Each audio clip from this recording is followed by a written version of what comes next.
Persija Jakarta tampil dominan untuk membungkam Bayangkara FC dengan skor telak 3-0. Kini Macan Kemayoran pun menempel Persib Bandung dan Borneo FC di 3 besar klasemen sementara Super League.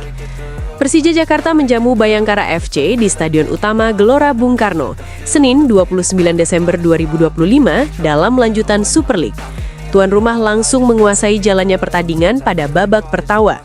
Setelah membuang sejumlah peluang, Persija memecah kebuntuan di masa injury time babak pertama lewat penalti. Penalti diberikan usai Axel Runtukahu dilanggar Nehar Sadiki dan Alano sukses menjalankan tugasnya. Persija menggandakan keunggulan pada menit ke-63. Umpan silang Bruno Tubarao gagal diantisipasi dengan baik oleh Putu Gede sehingga bola malah masuk ke gawang sendiri. Persija menegaskan dominasinya dengan gol ketiga. Sepakan spektakuler Jordi Amat mengoyak gawang Bayangkara pada menit ke-78. Bayangkara tak bisa berbuat banyak di sisa waktu, dan hasil 3-0 untuk kemenangan Persija pun bertahan hingga wasit meniupkan peluit akhir pertandingan.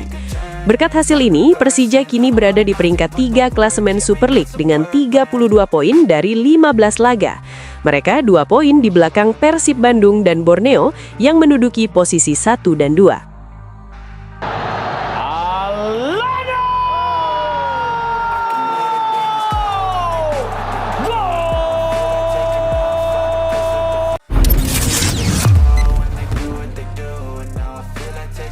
Melayangkan sikut dan mendapat kartu merah langsung, melakukan gestur tidak pantas usai pertandingan, 2 pemain Persija Jakarta mendapat hukuman berat dari Komdis PSSI. Dipastikan absen melawan Persib Bandung. Persija Jakarta dipastikan tidak bisa menurunkan 2 pemain pentingnya saat menghadapi Persib Bandung dalam lanjutan Super League 2025-2026. Duel klasik syarat gengsi tersebut dijadwalkan berlangsung di Stadion Gelora Bandung Lautan Api pada 11 Januari 2026. 2 pemain yang dipastikan absen adalah Rio Matsumura dan Fabio Calonego. Keduanya menerima sanksi dari Komite Disiplin PSSI usai pertandingan Persija melawan Semen Padang FC pada 22 Desember 2025. Rio Matsumura dijatuhi hukuman larangan bermain sebanyak 4 pertandingan disertai denda 50 juta rupiah. Sementara Fabio Calonego mendapatkan sanksi larangan bermain 2 pertandingan tanpa denda tambahan. Sanksi tersebut dijatuhkan Komdis PSSI setelah menerima laporan resmi dari Komisaris Pertandingan laga Semen Padang FC versus Persija Jakarta yang berakhir dengan skor 1-0 untuk kemenangan tuan rumah. Pertandingan tersebut berlangsung keras, diwarnai 2 kartu merah dan 1 gol Persija yang dianulir wasit.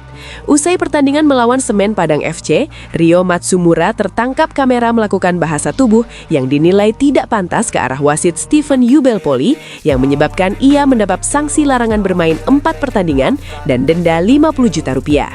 Sementara Fabio Calonego juga dijatuhi hukuman larangan bertanding sebanyak 2 kali usai diganjar kartu merah oleh wasit asal Sulawesi Utara tersebut. Namun Komdis PSSI kembali menjatuhkan sanksi lebih berat lagi. Komdis PSSI menjatuhkan hukuman tambahan sebanyak 1 pertandingan kepada gelandang asal Brazil itu. Persija Jakarta jelas tidak tinggal diam karena masalah ini. Manajemen tim berjuluk Macan Kemayoran tersebut langsung mengajukan banding ke Komite Banding PSSI. Manajemen juga sudah melayangkan surat banding ke Komite Banding PSSI untuk mempertimbangkan hukuman yang ada. Biarkan manajemen yang akan bekerja untuk hal itu. Kami tim pelatih, semua mempersiapkan diri untuk menghadapi semua pertandingan, kata Ricky Nelson. Hal itu jelas merugikan Persija, karena kemenangan dibutuhkan oleh tim berjuluk Macan Kemayoran untuk menjaga persaingan menuju puncak klasemen.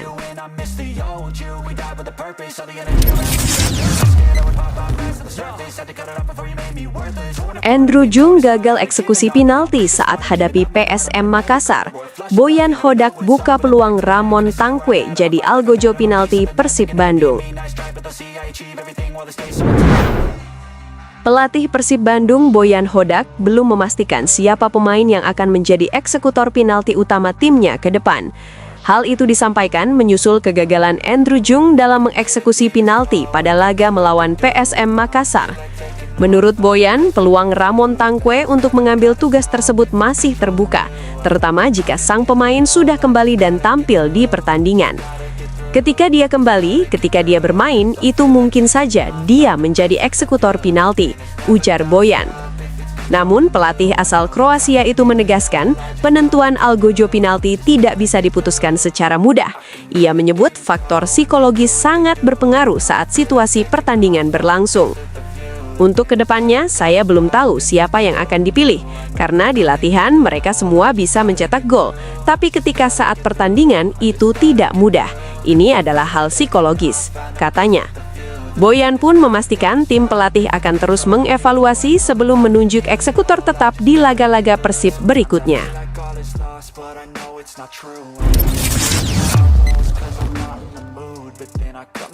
Jadwal Persib Bandung berikutnya, ujian berat dari ex-pemain yang tampil menggila. Persib Bandung saat ini menduduki puncak klasemen sementara Super League 2025-2026. Setelah itu, Maung Bandung bakal melawan mantan pemainnya.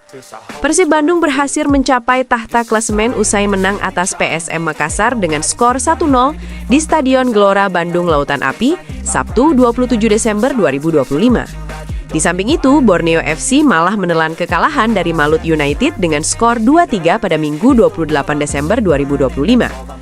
Berikutnya, Persib Bandung akan menghadapi Persik Kediri pada pekan 16 di Stadion Brawijaya, Kota Kediri, Senin 5 Januari 2026.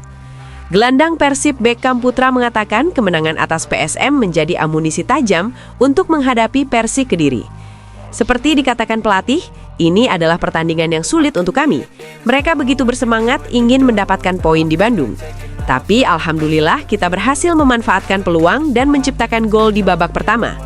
Kemenangan ini tentunya menjadi modal bagus untuk melawan Persik Kediri nanti, ujar Beckham. Di sisi lain, Persib Bandung akan berjumpa dengan ex-pemainnya yakni Ezra Walian. Ezra Walian pernah membela Persib Bandung pada 2021-2024. Ezra Walian kini menjelma menjadi pemain unggulan di Persik Kediri. Pada Super League sejauh musim ini berjalan, Ezra Walian telah bermain dalam 12 laga. Pemain kelahiran Amsterdam tersebut juga sudah mencetak 5 gol dan membuat 6 assist.